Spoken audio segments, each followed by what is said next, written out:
ఆధ్వర్యంలో సిఐలు డబ్బులు కలెక్ట్ చేస్తారు. వీళ్ళు ఎమ్మెల్యేలకు ఇస్తా ఉన్నారు రివర్స్.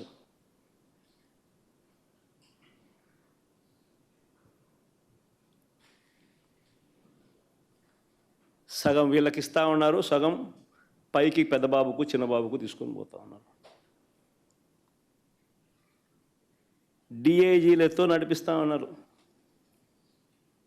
కలెక్షన్ కార్యక్రమాన్ని.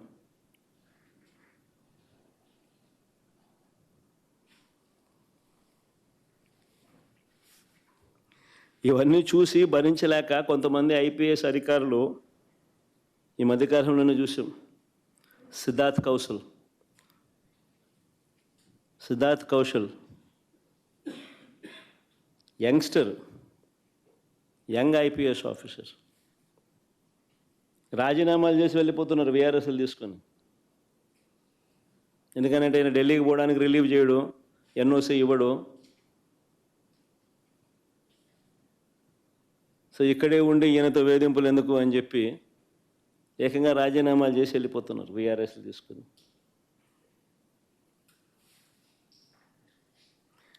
ఏ ప్రభుత్వమైనా గట్టిగా పని చేస్తే, ఏ ప్రభుత్వంలో అయినా పోలీసు వ్యవస్థ అన్నది గట్టిగా ఉంటే నేరాలు చేసేవాళ్ళు రాష్ట్రం వదిలిపెట్టి వెళ్ళిపోతారు.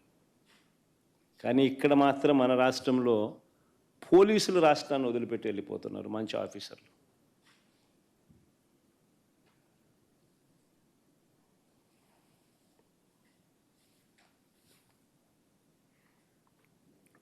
నేను అడుగుతా ఉన్నా, చంద్రబాబు నాయుడు గారు ఇన్ని సంవత్సరాలు 45 ఏళ్ళ ఇండస్ట్రీ అంటాడు, ఇన్ని సంవత్సరాల రాజకీయ జీవితం అంటాడు.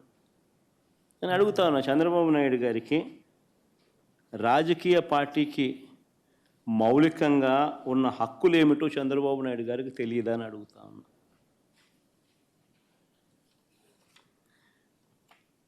మరి పెద్ద మనిషి ఇన్నాళ్ళు రాజకీయాలు ఎలా చేశాడని అడుగుతా ఉన్నా.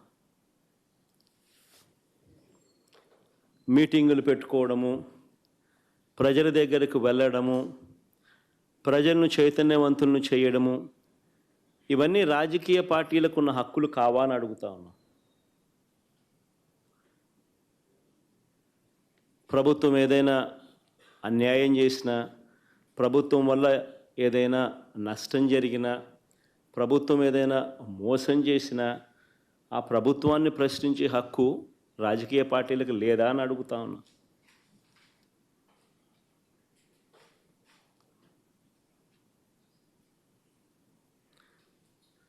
ఈ రాష్ట్రంలో నిజంగా ప్రజాస్వామ్యం అనేది ప్రమాదకర పరిస్థితుల్లో ఉంది. ఇది చెప్పడానికి నిన్నటి గుడివాడ ఘటనే ఒక కళ్ళ ఎదుట కనిపిస్తూ ఉన్న సాక్ష్యం. నిన్న గుడివాడలో అక్కడి స్థానిక జెడ్పీటీసీ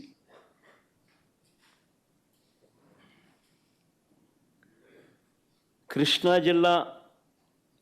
జిల్లా పరిషత్ చైర్పర్సన్ ఒక బీసీ మహిళ, నా సోదరి హారిక,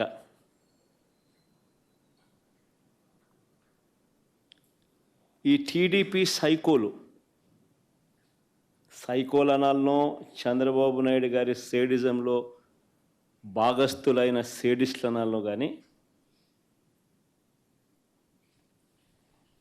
ఈ టీడీపీ సైకోలు కర్రలతో రాళ్లతో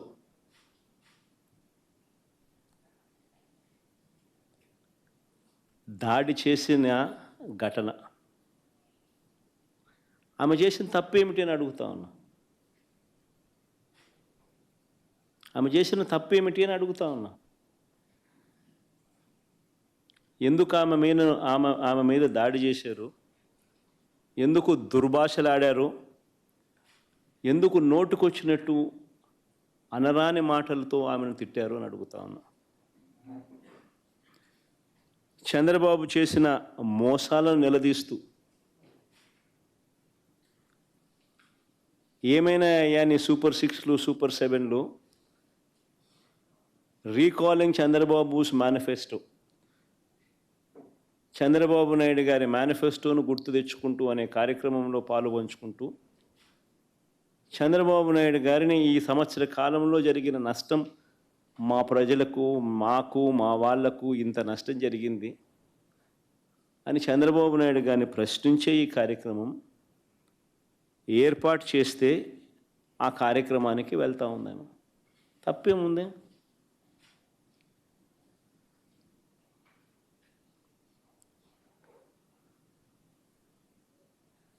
సాయంత్రం 5 గంటలకు మొదలైంది ఈ మీద దాడి. దారిలో పోతా ఉంటే కారును అడ్డగించినారు. 5 గంటలకు మొదలైతే 6:30 వరకు ఈ దారి కొనసాగింది. ఆమెను కారులో కూర్చోబెట్టి ఆమె భర్తను కారులో ఉంచి కారులో ఉండగా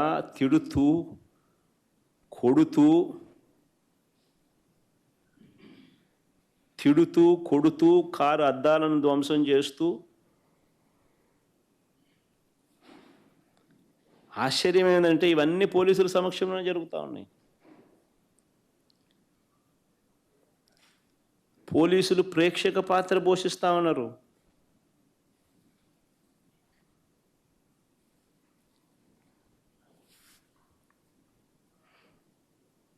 నేను అడుగుతా ఉన్నా, ఇదే చంద్రబాబు నాయుడు గారిని అడుగుతా ఉన్నా, ఒక బీసీ మహిళ, ఆమెకు ఆత్మగౌరవం లేదా? ఇంతమంది కలిసి ఇంతమంది సైకోలుగా బిహేవ్ చేసి, సేడిస్టులుగా బిహేవ్ చేసి ఆమెను తిడుతూ, అనరాని మాటలు ఆమెను అంటూ, ఆమె భర్తను, కారులో ఉన్న ఆమెను కారు అద్దాలు పగలు కొడుతూ, పక్కనున్న వాళ్ళను కొడుతూ,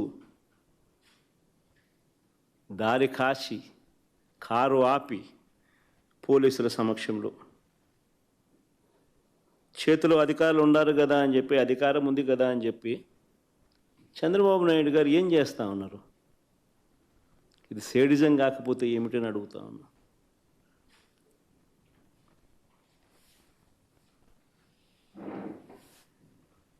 పైగా ఇంతటి హేయమైన దాడి చేసి, సిగ్గు లేకుండా దుర్భాషలాడి ఒక బీసీ మహిళను, నా చెల్లి హారికను పట్టుకొని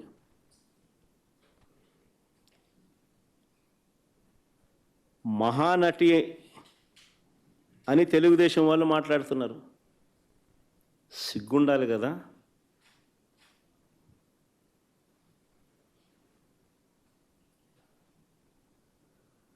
మీరు తప్పు చేసి అనకూడని మాటలు మీరంటూ కారద్దాలు పగులుకొట్టి దాడి చేసి ఆమెను మహానటి అంటారు.